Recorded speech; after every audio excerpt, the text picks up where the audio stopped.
अस्सलाम वालेकुम viewers, welcome back to my channel. कहते हैं आप सब बिल्कुल ठीक होंगे और मैं भी बिल्कुल ठीक हूँ। देखिए आज मैं आपके साथ शेयर करने जा रही हूँ आलू बुखारे की चटनी, जो बहुत टेस्टी एंड आप सबको भी बहुत अच्छी लगेगी। लाइक करें, शेयर करें एंड सब्सक्राइब करें। चलो अब हम आपको बताते हैं हमने इसे बनाना किस तरह।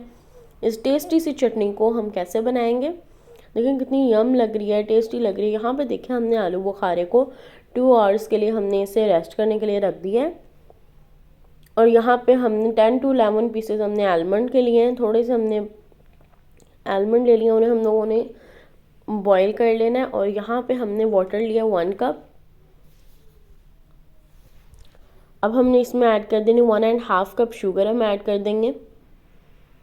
अब हमने इसे अच्छे से डिज़ोल्व होने देना है।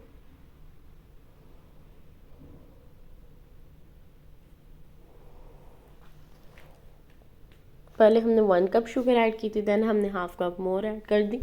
और साथ में हमने आलू बुखारे ले लेने हैं।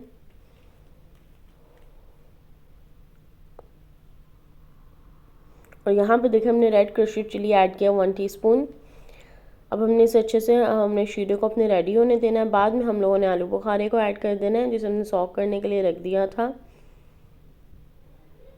ये देखिए अब हम लोगों ने रेडी हो गया बस हमारा।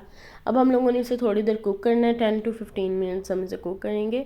और इसे कुक करने के लिए हम लोगों ने पहले इसमें आलमंड भी ऐड कर देने हैं। साथ में हमने 4 मगज़ लेने हैं,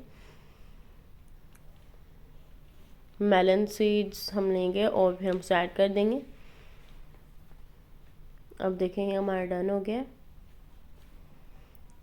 अब हम लोगों ने इसे थोड़ी देर के लिए रेस्ट कुक करना है और फिर रेस्ट करने देना है। जब ये ज़रा नॉर्मल टेम्परेचर में आ जाएगा देन फिर आप सर्व कर सकते हैं। इस टेस्टी सी चटनी को सर्व करें, खाएं और इन्जॉय करें। और मुझे पूरी उम्मीद है कि आप सबको मेरी ये रेसिपी बहुत अच्छी लगेगी। लाइक करें, शेयर करें और सब्सक्राइब करें। अपना ख्याल रखिएगा, दुआ में याद रखिएगा। अल्लाह हाफिज़।